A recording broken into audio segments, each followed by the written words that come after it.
आज रोते बिलखते जनक महाराज माता सुनैना अपनी बेटी को समझा रहे हैं और समझा समझा करके विदा कर रहे हैं। कह रहे हैं बेटा, एक स्त्री के लिए, एक नारी के लिए, एक घर की बहू के लिए पहला कर्तव्य है अपने पति की, सास ससुर की सेवा करना। और विद्वान कहते भी हैं कि सास ससुर पति पंकज पूजा, या समनारे धर्म नहीं दूजा। महाराज, एक स्त्री के लिए सबसे बड़ा धर्म, सबसे बड़ा कर्म, सबसे बड़ा यज्ञ, सबसे बड़ी पूजा, सबसे बड़ी कथा है तो वो सास ससुर की सेवा है, पति की सेवा है। लेकिन महाराज, मैं आजकल देखता हूं, आजकल की जो घर की बहू होती हैं, मंदिर में जाकर के 4 घंटा पूजा कर लेंगी, कथा भी 4 घंटा सुन लेंगी, यज्ञ भी कर लेंगी, 84 कोस की परिक्रमा भी लगा देंगी, लेकिन सास ससुर को एक गिलास जल नहीं दे सकती। आप कितनी भी परिक्रमा लगा लो, कितना भी यज्ञ कर लो, कितना भी अनुष्ठान कर लो, कितना भी दान कर लो, अगर सास ससुर की सेवा नहीं करती, अगर पति की सेवा नहीं करती, तो आपको किसी पूजा का, किसी पाठ का, किसी अनुष्ठान का कभी पुण्य नहीं मिल सकता। इस बात को लिख लेना, ये कटु सत्य है। जिसने अपने सास ससुर की सेवा की हो, आपके अड़ोस पड़ोस में ऐसे लोग भी होंगे जो सेवा करते होंगे और ऐसे लोग भी होंगे जो नहीं करते होंगे। दोनों का इतिहास उठा करके देख लेना, कुछ ही समय में जमीन और आसमान का अंतर हो जाएगा। एक स्त्री के लिए, एक नारी के लिए उसका पति नारायण है और उसके सास ससुर भगवान भोलेनाथ और माता पार्वती है।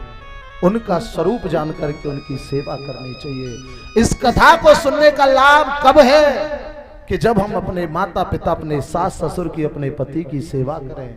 और नहीं करते तो कितनी भी कथा सुनो, कितना भी यज्ञ करो, कितनी भी परिक्रमा लगाओ, कितना भी दान करो, कोई पुण्य मिलने वाला नहीं है, कोई लाभ मिलने वाला नहीं।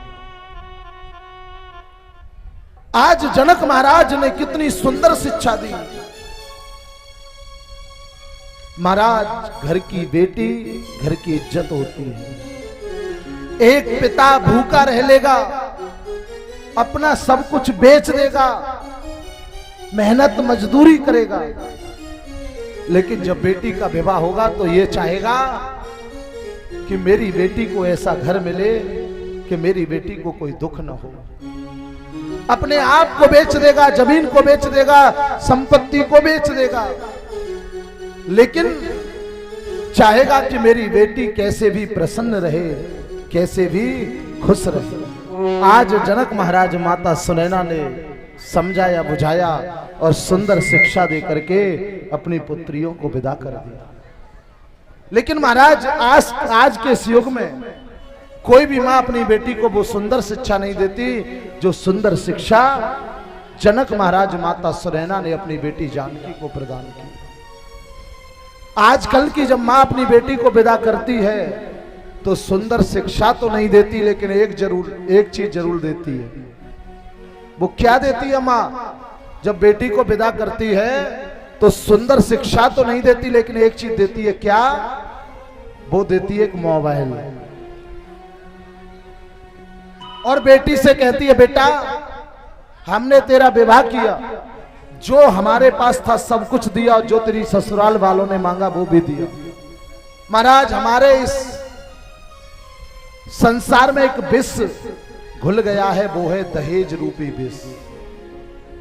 मांगता भी कोई किसी से नहीं है और खुल के बोल भी देता है, बोले इतने पैसे तो आगरा की पार्टी लगा गई है, अब उससे ऊपर होगा, नीचे होने का कोई मतलब नहीं है। आजकल की जब माता अपनी बेटी को विदा करती है तो वो ये नहीं कहती कि बेटा तू सास ससुर की सेवा करियो, पति की सेवा करियो। माता कहती है, बेटा तेरे विवाह में हमने कोई कमी नहीं छोड़ी, जो तेरे ससुराल वालों ने मांगा वो सब दिया, और सामान भी सब कंपनी का ओरिजिनल दिया, एलजी का दिया, कोई लोकल नहीं दिया। तो आजकल की माता जब विदा करती है तो वो कहती है बेटा तेरे विवाह में कोई दहेज में कोई कमी नहीं छोड़ी है, अगर तुझसे कुछ काम हो तो करियो, नहीं तो तेरी सास खूब ठीक ठाक है, करवे लायक है, तेरी ननद भी है, अपने आप कर लेंगी। तो आजकल की जब माता अपनी बेटी को विदा करती है तो महाराज उसको क्या बताती है, क्या पढ़ाती है, क्या समझाती है कि दिन रात सोए वो सबको सुनानी, ससुराल जाए बेटी काम मत करियो। बोले आराम करियो, अगर होवे तो करियो, नहीं तेरी सास ननद सब कर लेंगी, तो करवे की कोई जरूरत ना है। और सास ननद अगर कछु कहमे के भर भर ताहने मार सास और ननद में, चकमा दे धन दौलत पीहर कुलैयो। अगर सास नंद कछु कहमे तो एक बात की 4 बात सुनियो, और तोकू लगे कि मामलो खराब हो जाएगो तो जितनो सोनो चांदी है भाई पोटली बांध के अपने पास रख लियो। अगर तोते कह में घबराइयो मतीना, और पलंग पे बैठ बेटी फोन तू घुमाइयो। बेटा अगर तोते कछु कह में तो घबराइयो मतीना, बस पलंग पे बैठ के एक बार फोन कर दियो, तेरो भैया है ना बहुत खतरनाक है, सबे देख लेगो। कहे अखिलेश आज की रीत कौन जाने, बेटी तोते एक कहे तू 4 हूँ सुनियो। महाराज जिस बेटी की माँ विवाह के बाद बेटी से दिन रात फोन पे लगी रहती है, तो ये समझ लो कि उस बेटी का घर बिगड़ने में ज्यादा देर लगने वाली नहीं है, बहुत जल्दी बिगड़ जाएगा। कारण है उसका, जब माँ हर समय फोन पर लगी रहेगी और बेटी से पूछेगी बेटी क्या कर रही है, बोले घर में झाड़ू लगा रही है। फिर 1 घंटा बाद फोन करे, बोले बेटा क्या कर रही है, कपड़ा धो रही हूँ। फिर आधा घंटा बाद फोन करे, बोले बर्तन साफ कर रही हूँ। तो मैया कहेगी बेटा तू हर समय लगी रहे, तेरी सास नंद ना कछु कर सके हैं, तू क्यों करे, छोड़ दे। और जैसे ही ये बाने दियो महाराज मंत्र, सोई घर में परेशानी और सोई 6 महीना में तलाक की व्यवस्था बन जाए। बेटियों को शिक्षा ये वाली नहीं, वो शिक्षा देनी चाहिए जो जनक महाराज माता सुनैना ने जानकी जी को दी है। आज महाराज चारों बेटियों को विदा किया और तीनों माताओं ने आज चारों बहुओं का बड़ा सुंदर सत्कार किया। सुखदेव जी कहते हैं परीक्षित, कभी कभी ज्यादा खुशी को नजर लग जाती है, आज ऐसा ही उस अयोध्या नगरी में हुआ। कहा महाराज राजा दशरथ के कोई संतान नहीं, बेटा हुए तो एक साथ 4 हुए, विवाह हुआ तो चारों का एक साथ हुआ। और आज उस खुशी को नजर लग गई और आज अयोध्या नगरी में विघ्नेश्वरी देवी का प्रवेश हो गया। आज विघ्नेश्वरी देवी ने मंथरा की बुद्धि को विकृत कर दिया और मंथरा ने कैकेयी महारानी के विचारों को बदल दिया। और कैकेयी महारानी ने आज राजा दशरथ से अपने दोनों वरदान मांग लिए। पहला भरत को राज्य अभिषेक और दूसरा राम को 14 वर्ष का वनवास। सुखदेव जी राजा परीक्षित को संक्षिप्त में कथा सुना रहे हैं। और आज सुखदेव जी राजा परीक्षित से कहते हैं, बोले आज भगवान राम को वनवास हुआ कि यादव राम तपो वनादि गमनम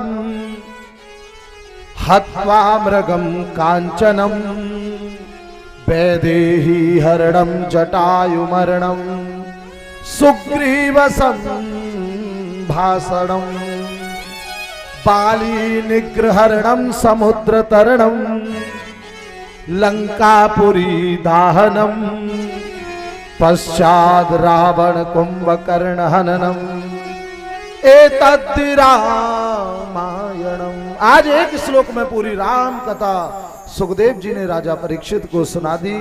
बोले भगवान राम का वनवास हुआ, एक मृग शावक को देखा और उसका महाराज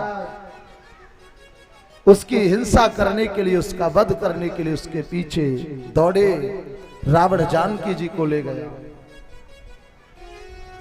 राम जी बहुत समय तक भटके, महाराज बाली आदि हनुमंत लाल आदि को अपनी सेना में सम्मिलित किया, जाकर के उस लंका पर चढ़ाई की और विभीषण के कहने पर एक बाण उसकी नाभि में ऐसा मारा कि उसका उद्धार कर दिया।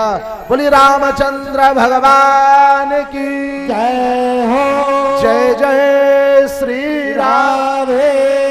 श्याम। सुखदेव जी कहते हैं, बोले परीक्षित, भगवान राम की जो सेना थी बड़ी विशाल थी, लेकिन उस सेना में भगवान राम के जो सहयोगी थे उनमें बालाजी जैसा कोई दूसरा नहीं था। महाराज हनुमंत लाल जैसा, बालाजी जैसा कोई सच्चा दूसरा देवता नहीं है। क्यों? क्योंकि किसी देवता का एक युग में प्रताप है, किसी का दो में है, लेकिन हनुमान जी का चारों युग प्रताप तुम्हारा। महाराज हनुमान जी जैसा कोई सच्चा देवता नहीं है। कैसे हनुमान जी? अभी कुंभ लगा था, कौन कौन गया था इलाहाबाद कुंभ में? कुंभ लगा था, कितनी भीड़ थी महाराज। उसी कुंभ में एक आगरा से सेठ जी गए थे। सेठ जी जब गए तो अपनी धर्म पत्नी को संग लेकर के गए, दोनों पति पत्नी कुंभ में गए। जब कुंभ में गए तो आपने देखा होगा कि रात को भगदड़ हो गई थी, मौनी अमावस्या को 10-5 लोग खत्म भी हो गए थे। महाराज सेठानी बिचारी मोटी ताजी थी, बिना पढ़ी लिखी थी, बिल्कुल पढ़ी नहीं थी। उसी भीड़ भाड़ में वो भी सेठ जी से अलग हो गई और फोन उनके पास था नहीं, पढ़ी लिखी थी नहीं, भटक गई। अगले दिन सेठ जी ने बहुत ढूंढवाया, सेठानी नहीं मिली। सेठ जी ने सोचा कहीं ऐसा तो नहीं है उस भीड़ में सेठानी भी चली गई हो, उनकी भी राधे राधे हो गई हो। बोले पता कैसे लगे? जब व्यक्ति परेशान होता है तो कहां जाता है? अपने गुरु जी के पास, पंडित जी के पास, सियाने के पास, दीवाने के पास। तो वहीं पास में आपने देखा होगा थोड़ी सी पहले लेटे हुए हनुमान जी का मंदिर है, और जहां हनुमान जी का मंदिर है उसी से थोड़ी आगे रघुनाथ जी का मंदिर है। तो सेठ जी रघुनाथ जी के मंदिर में गए, पुजारी जी के पास जाकर के रोने लगे। बोले महाराज हमारी तो पत्नी खो गई, आप जरा पंचांग में देख लो हमारी पत्नी मिलेगी या नहीं। पंडित जी को दया आ गई, पंडित जी ने पत्रा निकाली और पत्रा निकाल करके देख करके बोले तुम्हारी सेठानी जीवित है, उनको कुछ नहीं हुआ। महाराज जीवित तो है, बिना पढ़ी लिखी है, उस पर चला भी नहीं जाता, घोंटू भी उसके खराब है, कैसे मिलेगी? अब देखिए ब्राह्मणों का स्वभाव, पंडितों का स्वभाव कैसा। कहने लगे सेठ जी सेठानी तो मिल जाएगी, एक काम करना पड़ेगा। क्या? बोले 1.25 मन देसी घी के लड्डू का भोग हमारे राम जी को लगवाओ, अगर ऐसा करोगे तो तुम्हारी सेठानी मिल जाएगी। अब सेठ जी पैसा वाले, सेठ जी ने 2 मिनट में हलवाई ऑर्डर दो, देसी घी के लड्डू बने। अब 1.25 मन लड्डू एक थाली में तो आवे वाले है ना, 2-4 थाल सजे, और थाल सज के जैसे ही रघुनाथ मंदिर में जावे लगे तो बीच में ही लेटे हुए हनुमान जी को मंदिर पड़ गए। हनुमान जी मंदिर के पुजारी ने देखी, बोले भैया देसी घी के लड्डू में बड़ी बढ़िया सुगंध आ रही है, ये कहाँ जा रहे हैं? एक आदमी है, बुला लो भैया कहाँ लेके जा रहे हो इन्हें? बोले हमारे सेठ जी आए आगरा थे, उनकी सेठानी खो गई है। तो राम जी मंदिर के जो पुजारी है ना, उनने कही 1.25 मन देसी घी को लड्डू को भोग लगाओ तो उनकी सेठानी मिल जाएगी। अच्छा, तो फिर बोले हम लड्डू बनवा के लाए और भोग लगाए के लिए जा रहे हैं। बोले भैया एक बात कहूं? बोले कहो। बोले बुरा नहीं मानो तो बताऊं? बोले हाँ। बोले कौन ने कही कि राम जी को भोग लगाओ? बोले उनके पुजारी जी ने। बोले तुम बिल्कुल पागल हो। बोले क्यों? बोले राम जी की खुद की घरवारी खोई गई भाई, तो राम जी ढूंढ ना पाए, वो तो हमारे हनुमान जी ने ढूंढी, और तुम जो है राम जी के लड्डू को भोग लगा रहे हो। अरे हमारे हनुमान जी को लगाओ, निश्चित सेठानी मिल जाएगी। अब तो महाराज उनने बात मानी, और बात मान के जैसे ही लेटे हुए हनुमान जी को भोग लगाए और सेठ जी ने लगाई परिक्रमा, तो पीछे ही वह बट के पेड़ के नीचे सेठानी बैठी भई मिल गई। बोलिए बालाजी महाराज की। ऐ हो तो महाराज हनुमान जी जैसा कोई कृपालु देवता नहीं है जो नित्य प्रति आज भी महाराज सुंदरकांड का पाठ करता है संपुट लगा करके।